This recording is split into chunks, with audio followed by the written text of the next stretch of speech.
Shalom semuanya, selamat memasuki tahun baru 2022. Tentunya kita penuh semangat, kita punya begitu banyak rencana apa yang akan kita lakukan sepanjang tahun 2022. Dan mungkin ada di antara saudara-saudara yang mulai mau melakukan evaluasi atau mau merevisi sesuatu atau apapun yang tahun lalu belum selesai, tahun lalu masih menjadi program dan belum mencapai keberhasilan. Lalu kita mulai mengevaluasi dan kita memikirkan perombakan-perombakan, mungkin ada pembaharuan, ada hal-hal yang harus diubah, harus diterobos dan sebagainya. Dan itu semua kita lakukan dengan penuh semangat di awal tahun ini karena kita mau mencapai sesuatu yang jauh lebih baik dari tahun 2021 kemarin. Tentunya adalah dalam hal mendidik anak, saudara-saudara. Kita yang mungkin di tahun lalu mulai melihat wah, ada kendala, ada hambatan, ada kegagalan dalam hal mendidik anak.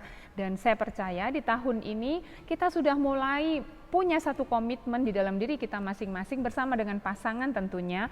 Apa yang harus kita lakukan dalam mendidik anak-anak kita.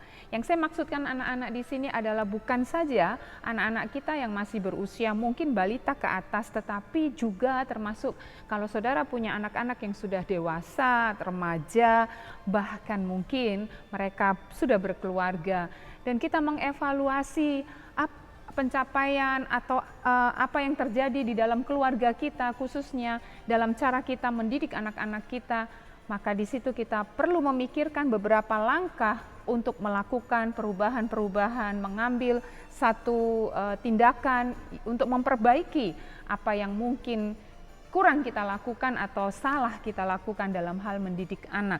Dan hari ini kita mau bersama-sama belajar ada beberapa prinsip dalam hal mendidik anak. Ada sebuah quotes, sebuah tulisan, sebuah kalimat yang menarik yang bunyinya demikian, mendidik anak itu seperti mengasah pisau. Harus dengan hati-hati tetapi dilakukan terus-menerus sampai kita mendapatkan ketajamannya. Jadi mendidik anak, saudara-saudara, itu harus dilakukan terus-menerus seperti mengasah pisau sampai kita melihat ya sisi tajamnya anak kita, sampai kita melihat bahwa usaha kita itu berhasil. Parenting atau mendidik anak seringkali menjadi masalah bagi orang tua, bagi pasangan, bagi keluarga, ya. Menjadi masalah yang kompleks dalam keluarga.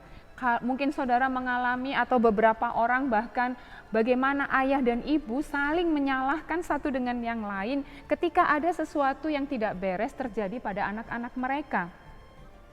Jadi mendidik anak, parenting itu seperti sebuah proses produksi yang penuh dengan detail-detail, bahan-bahan detail, ya, hal yang kecil-kecil sampai sebuah produksi terjadi.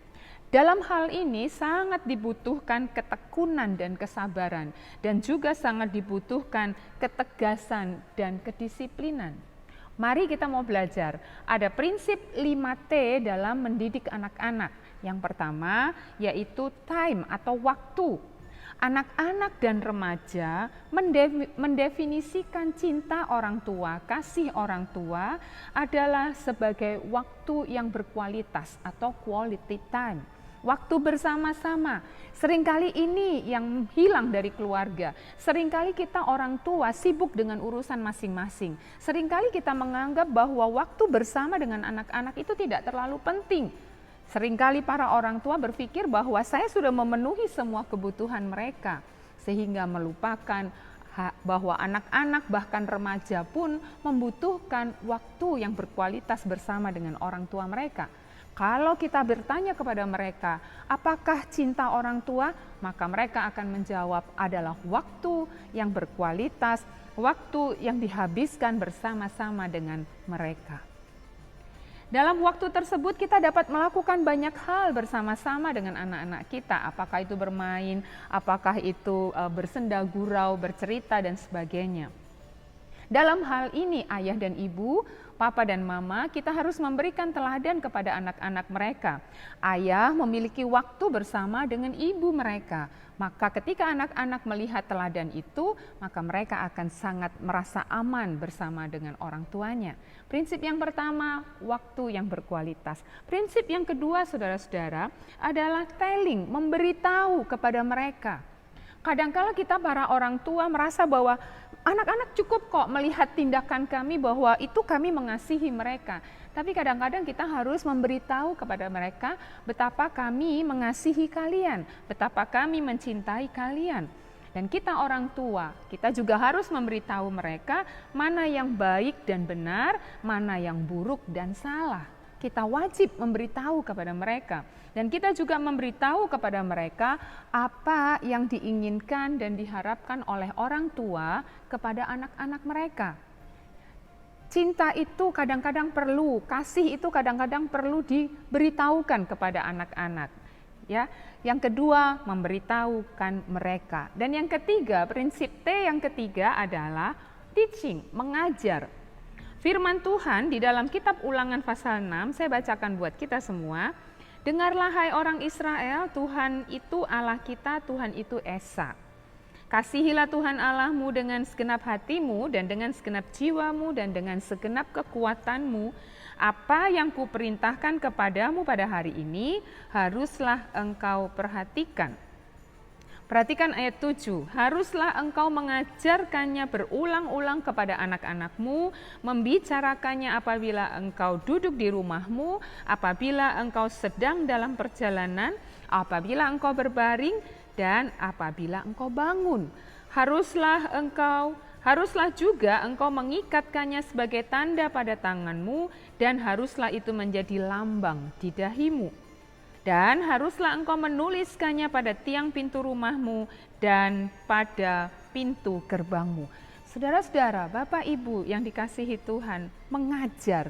Kita harus mengajarkan apa yang kita dapat, apa yang kita terima, berulang-ulang kepada anak-anak kita. Tadi kita sudah belajar, kita harus memberitahu kepada mereka apa yang baik dan benar, apa yang buruk dan salah. Lalu kemudian kita juga harus mengajarkannya kepada mereka. Apabila engkau bangun, apabila engkau berdiri, apabila engkau berjalan, berbaring dan sebagainya. Itu artinya para orang tua, kita harus mengajarkan pengetahuan, jalan-jalan Tuhan, apa yang kita dapat, apa yang kita mengerti kepada anak-anak kita di segala waktu. Tidak putus-putus. Kita bukan saja hanya memberitahu anak-anak, tapi juga mengajarkannya. Ajarkanlah sampai mereka mengerti. Itu sebabnya dikatakan berulang-ulang, harus sampai mengerti. Tapi kita tidak cuma pintar atau pandai mengajarkannya, kita juga harus menjadi teladan. Karena tadi firman Tuhan katakan, ikatkan itu pada lenganmu dan tempelkan itu pada dahimu, taruh di ambang pintu rumahmu. Artinya kita sebagai orang tua, ketika kita mengajari mereka, kita juga harus melakukan apa yang Bapak Ibu ajarkan kepada anak-anak. Dan yang keempat, ketika kita sudah mengajar mereka, maka T yang keempat adalah mentraining mereka, melatih mereka. Ada metode 4 langkah, saya lakukan, engkau melihat. Saya lakukan, engkau bantu. Dan kemudian engkau melakukan, saya membantu. Engkau melakukan, pada akhirnya engkau mengerjakan, saya melihat. Itu prinsip dalam melatih anak-anak. Yang pertama, kita melakukan, anak kita melihat. Lalu kemudian ketika kita melakukan, anak membantu kita. Kita mengajari mereka bagaimana caranya. Lalu kemudian setelah itu tahapannya menjadi naik, anak yang melakukan, kita menolong. Ketika kita membiarkan mereka untuk mandiri melakukannya sendiri, kita memberikan pertolongan. Oh, ini yang harus dibantu. Dan setelah itu ketika anak, pada akhirnya saudara, ketika anak melakukan, kita melihat saja. Itu namanya teknik mengajar atau teknik melatih yang berhasil. Pelatihan itu berhubungan erat dengan apresiasi dan disiplin. Berikan apresiasi kepada anakmu ketika mereka melakukan, meskipun hal itu tidak memuaskan kita, berikan penghargaan, berikan pujian. Dan berikan juga, jangan lupa, ada disiplin. Disiplin yang berhasil itu adalah dengan kasih, lembut tapi tegas.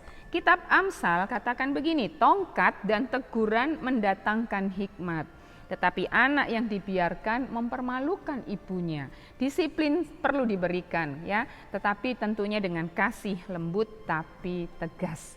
Dan yang kelima, Bapak Ibu, prinsip T yang kelima adalah kebersamaan, together, kebersamaan. Pengajaran dan pelatihan perlu dinaungi oleh sebuah kebersamaan. Pengajaran, pelatihan perlu dinaungi dalam sebuah kebersamaan, tidak sendiri-sendiri. Kebersamaan yang kuat antara orang tua dan anak akan menghapus kelelahan dalam belajar. Kitab Pengkhotbah menuliskan bahwa dalam banyak belajar itu melelahkan. Tetapi kalau ada kebersamaan yang kuat, itu akan menghapus kelelahan dalam belajar. Kebersamaan yang kuat akan melunturkan kekesalan dalam pelatihan. Kadang-kadang anak yang kita latih sering menjadi kesal karena dia harus mengulang-mengulang.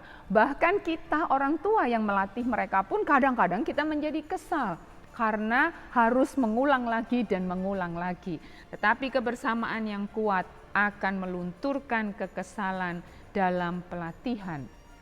Kebersamaan yang kuat akan membangun jembatan komunikasi yang kuat antara orang tua dan anak. Dan kebersamaan yang kuat akan menghasilkan keteladanan bagi orang atau keluarga yang lain. Ketika banyak orang lain, keluarga yang lain melihat bagaimana kita membangun kebersamaan ini, maka mereka akan diberkati. Dan akhirnya saudara-saudara, nasihat firman Allah buat kita semua di dalam kitab Amsal 22 ayat 6, didiklah orang muda menurut jalan yang patut baginya, maka pada masa tuanya pun ia tidak akan menyimpang daripada jalan itu. Terjemahan bahasa Indonesia masa kini katakan, ajarlah seorang anak cara hidup yang patut baginya, maka sampai masa tuanya ia akan hidup demikian. Dan firman Allah yang hidup katakan, ajarilah seorang anak untuk memilih jalan yang benar, maka setelah dewasa ia akan tetap berada di jalan itu. Tuhan Yesus memberkati.